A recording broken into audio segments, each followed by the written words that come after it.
sudah hadir di studio, anggota Komisi 1 DPR RI. Kemudian Pak Alimun Hanif, analis politik Timur Tengah. Dan juga kami nanti akan terhubung bersama juru bicara Kementerian Luar Negeri Armanata Nazir. Kita masih mencoba nih, apakah Pak Armanata sudah bisa terhubung dengan kita? Selamat pagi Pak Armanata. Selamat pagi Pak Bayu. Apa kabar Pak Armanata? Pagi. Baik, baik. Ya, di studio ada Mutia Hafidz dan juga Pak Alimun Hanif. Selamat pagi Bu Mutia, Pak Halimun. Ya. Pagi. Ya. Pagi, selamat Armanata. Pak Armanata, apa yang kemudian kita ingin tahu sedikit dari Kementerian Luar Negeri, apa yang sudah kita lakukan sebagai negara terhadap konflik yang sedang terjadi di antara Palestina dengan Israel di Yerusalem? Perkembangan terkini. Iya, mungkin pertama yang ingin saya tekankan bahwa kita Indonesia itu tidak dapat menerima adanya penggunaan kekerasan dan tidak dapat mentoleransi kekerasan sistemik dan pelanggaran berbagai macam hak terhadap bangsa Palestina yang selama ini dilakukan oleh Israel, termasuk kebebasan untuk beribadah. Dalam kaitan ini, seminggu sebelum keadaan parah seperti ini, Ibu Menteri Luar Negeri telah melakukan berbagai komunikasi dengan menteri-menteri di kawasan, termasuk Jordan, Palestina, Turki, dan juga beberapa kali berkomunikasi dengan Sekjen OKI, termasuk juga mengirim 2 surat kepada Sekjen OKI, yang intinya pertama kita menyampaikan kecaman yang keras terhadap berbagai perkembangan yang ada di kompleks Al-Aqsa, Masjid Al-Aqsa, dan juga kita meminta agar segera diambil aksi untuk mengembalikan situasi seperti sebelum tanggal 14 Juli. Dalam kaitan ini juga kemarin di tanggal 25, Ibu Menteri Luar Negeri juga telah mengumpulkan duta besar OKI yang ada di Jakarta untuk menyampaikan posisi kita dan keinginan kita agar OKI, negara-negara OKI yang berjumlah 57 negara itu lebih solid dalam mendorong perjuangan kemerdekaan Palestina dan juga dalam mengatasi masalah ini. Selain dengan menteri-menteri negara-negara di Timur Tengah, Ibu Menteri Luar Negeri juga telah melakukan komunikasi dengan Menteri Luar Negeri Amerika Serikat, yang pada dasarnya pada kesempatan tersebut Ibu Menlu menekankan bahwa ini merupakan isu yang sangat sensitif, tidak saja bagi Indonesia sebagai negara yang memiliki umat Islam terbesar, namun juga bagi stabilitas di kawasan. Oleh karena itu, Ibu Menteri Luar Negeri itu meminta agar Amerika Serikat memberikan tekanan politisnya kepada Israel. Dan baru kemarin sore, sekitar jam 6:30, Ibu Menteri berbicara dengan Menlu RRT. Kebetulan RRT itu merupakan bulan ini merupakan Presiden Dewan Keamanan PBB. Dan kembali Ibu Menteri mendesak agar Dewan Keamanan PBB mengambil aksi, mengambil tindakan agar situasi di kompleks Masjid Al-Aqsa itu segera kembali normal. Baik, tahan sedikit ya Pak Armanata. Saya ingin ke Mutia, apakah melihat ini langkah-langkah ini sudah cukup? Ada yang bisa lebih lagi? Pertama, Komisi 1 mengapresiasi betul karena Indonesia kemarin mengambil langkah paling pertama ya. Bahkan sebelum PBB, bahkan sebelum OKI, kita sudah menyampaikan pernyataan kecaman gitu. Jadi itu langkah yang perlu kita apresiasi kepada Bu Menlu. Kedua, langkah-langkahnya saya rasa sudah tepat ya. Menghubungi kemudian di PBB, jadi di forum internasionalnya juga melakukan pendekatan-pendekatan, tapi juga langsung bilateral seperti dengan pertemuan dengan Menlu RRC kemarin juga dimanfaatkan. Kemudian dengan Amerika Serikat, saya rasa itu langkah yang tepat. Hanya memang ini harus dilakukan terus-menerus. Jadi karena kita tahu konflik yang terjadi di antara Palestina dan Israel sudah berlangsung begitu lama dan memang perlu langkah yang konsisten. Jangan hanya ketika ada perhatian masyarakat yang begitu luas kemudian apa namanya dari pemerintah melakukan ini. Tapi saya yakin dari Kemlu akan konsisten. Ini adalah satu isu, Mas Bayu, yang menarik. Ini adalah satu isu yang menyatukan DPR, pemerintah, dan masyarakat. Jarang ada isu yang hampir semua satu sikap. Sebutlah selain saya mengambil gampang saja peristiwa olahraga, hal-hal semacam ini sebetulnya bisa betul-betul diambil oleh masyarakat. Sebelum nanti dilanjutkan oleh Mutia, saya ke Pak Alimun, Pak Ali. Pak Ali mengangguk kencang betul begitu disebut sudah melakukan juga Ibu Menteri dengan Menlu Amerika Serikat. Selama ini Amerika Serikat soalnya kita kenal sebagai kongsi dekat dari Israel. Anda melihat apa? Saya kira langkah diplomatis yang harus kita apresiasi. Saya setuju dengan Mbak Mun. Jadi saya melihat Kementerian Luar Negeri pemerintah mengerti betul petanya sebetulnya ya. Tidak hanya itu, tapi masalah Israel Palestina ini terabaikan sekian lama karena gejolak demokratisasi Timur Tengah, pergantian rezim, perang saudara Syria, ISIS dan seterusnya. Jadi seolah-olah konflik Timur Tengah soal itu. Nah, dengan insiden Al-Aqsa ini sebenarnya momentum penting bagi RI untuk membuka lagi persoalan yang sungguhnya konflik tadi, yakni masalah Palestina, Israel, dan masalah Al-Aqsa. Nah, ketika ini muncul ke permukaan karena berbagai persoalan krusial yang sebenarnya terjadi, tapi semestinya Ibu Menlu dan juga Pak Jokowi menjadikan ini sebagai momentum untuk pertama-tama meraise isu bahwa persoalan Palestina bukan soal masalah Al-Aqsa saja, tapi soal bagaimana menuntut keadilan, lalu kemudian usaha-usaha perdamaian yang terbelenggu dengan berbagai persoalan itu, dan seterusnya, yang pada intinya kalau saya boleh mengusulkan adalah sikap RI terhadap Al-Aqsa sekarang ini semestinya dibingkai dengan agenda yang lebih luas, yakni mendorong Israel maju kembali ke perundingan perdamaian. Tanpa itu kita lalu kemudian menyempitkan agenda perdamaian tadi dengan masalah masjid.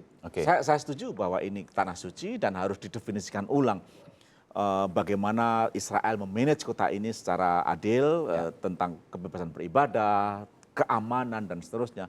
Tetapi jangan lupa bahwa agenda yang sungguhnya adalah tuntutan masyarakat Palestina pertama untuk mempunyai kedaulatan. Yang kedua, garis-garisnya jelas. Kembali pada garis 1967, lalu kemudian diberi hak kompensasi atau repatriasi orang-orang yang dulu terusir dari Palestina, dan status Yerusalem. Apakah menjadi ibu kota ataukah menjadi terus-menerus jadi kota internasional, harus didefinisikan ulang itu. Itu yang saya langsung ke Pak Armanata saja. Bisakah Indonesia kemudian Pak Armanata melalui Kementerian Luar Negeri membawa Israel kembali ke meja perundingan, dan jangan ketika ada situasi kita baru bereaksi begitu, tapi continue. Pak Armanata. Terima kasih Mas Bayu. Pada dasarnya mungkin yang kami perlu juga sampaikan bahwa seperti yang telah disampaikan oleh Ibu Menteri Luar Negeri beberapa kali, bahwa isu Palestina merupakan jantung dari politik Indonesia. Dan setiap nafas politik Indonesia selalu ada isu Palestina. Dalam hal ini terlihat sekali dengan peran kita, baik itu di PBB maupun itu di OPI. Sebagai contoh, itu kemarin ada debat terbuka Dewan Keamanan PBB pada tanggal 25 Juli, hari Selasa. Dalam kesempatan tersebut, Indonesia tidak saja menyampaikan statement yang sangat keras terkait kejadian dalam beberapa minggu terakhir ini, namun juga kita mengusulkan langkah yang konkret. Kita mengusulkan agar masyarakat internasional, dalam konteks ini PBB, menjadikan kompleks Masjid Al-Aqsa di bawah perlindungan internasional, sehingga terjamin adanya umat Islam di Palestina untuk bisa melakukan ibadah secara bebas. Tapi tidak saja sampai situ, kita kembali lagi menekankan secara tegas bahwa mengingatkan dunia internasional di PBB pada dasarnya Palestina itu telah duduki selama 50 tahun. Kita menyatakan bahwa ini sudah cukup, bahwa kita tidak bisa lagi menunggu 50 tahun lagi untuk kebebasan Palestina. Dan kemarin juga saat Dubes OPI dipanggil oleh Ibu Menteri Luar Negeri di Kemenlu, Ibu Menteri juga menekankan kembali, mengingatkan bahwa OKI itu didirikan untuk memberikan kemerdekaan kepada Palestina. Ya. Dan selama itu belum terjadi, itu adalah kegagalan dari organisasi OKI. Oleh karena itulah kemarin Ibu Menteri juga meminta agar negara-negara OKI memperkuat kesatuan prioritasnya untuk bisa memperjuangkan kemerdekaan Palestina. Oke. Dan itulah selalu yang kita sampaikan di berbagai forum internasional. Pak Marnata begini, setiap ada situasi terjadi di Yerusalem, kita dengar ini semua sudah. Beberapa kali Indonesia kemudian melakukan lobby-lobby persis seperti yang hari ini disampaikan Pak Marnata, Bu Menlu segera melakukan diplomasinya. Tapi ini selalu begini kok.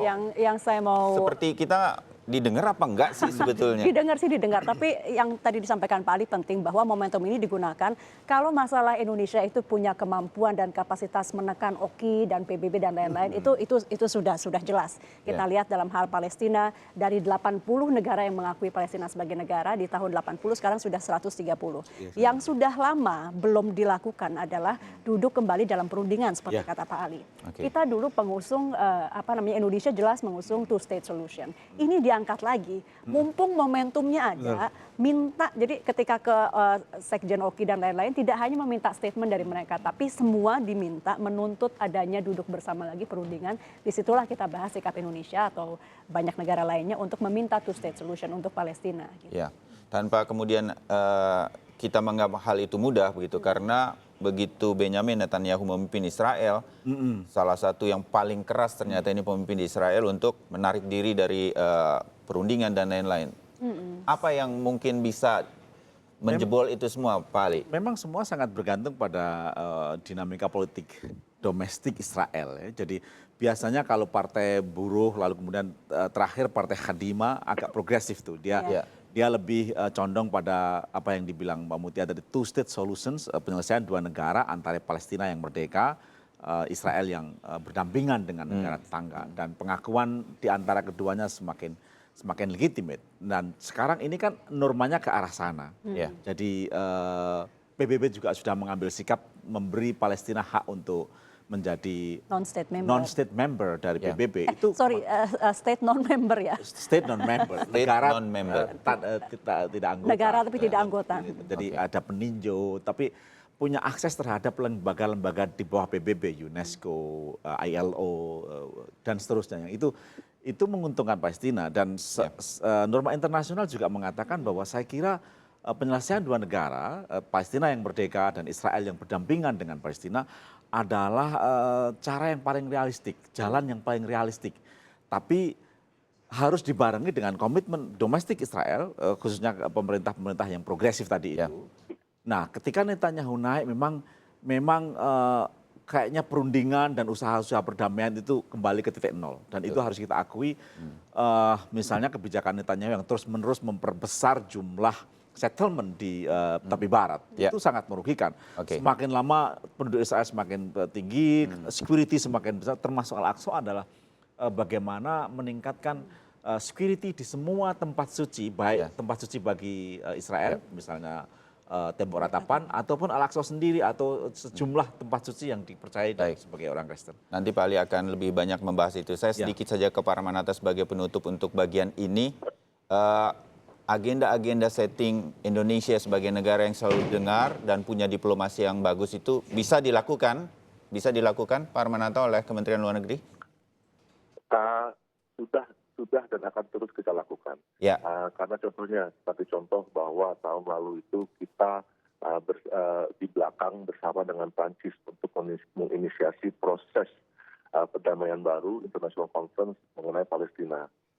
Itu kita menyusun agendanya bersama dengan Prancis. Pertemuan dilaksanakan tahun lalu, sekitar bulan September atau sudah kita laksanakan. Dan itu semuanya mendorong agar adanya proses perundingan baru untuk antara Palestina dan Israel. Tentunya buat posisi Indonesia, prinsipnya itu adalah two state solution. Dan saya juga kemarin Ibu Menteri Luar Negeri juga mengangkat isu masalah proses. Pak Marnata sedikit saja. Ibu Mutia mengatakan minta kita menuntut perundingan dilakukan. Itu sudah dilakukan? Sudah, tentunya. Sudah, Kemarin oleh PBB. dalam berbicara dengan Menlu AS dan juga kesempatan saya juga tadi lupa menyampaikan juga dengan Lavrov, Oke. Menlu Rusia. Hal yang sama disampaikan oleh Ibu Menlu bahwa Baik. ini harus ada proses baru yang dijalankan. Jadi itu selalu kita tekankan bahwa memang kita sadari bahwa hanya dengan proses perundingan yang bisa berjalan itu langkah ini bisa ada titik terang. Baik, Pak Armanata, terima kasih dari juru bicara Kementerian Luar Negeri sudah hadir. Indonesia ingin berperan dalam perdamaian dunia, ini mungkin salah satu momentumnya. Mudah-mudahan itu yang terjadi. Terima kasih sudah bergabung dan sebentar lagi kami akan kembali lagi untuk Anda setelah jeda. Kita akan terhubung dengan jurnalis harian Kompas TV Mustafa Abdurrahman yang memantau situasi Yerusalem dari Kairo, Mesir. Kami segera kembali.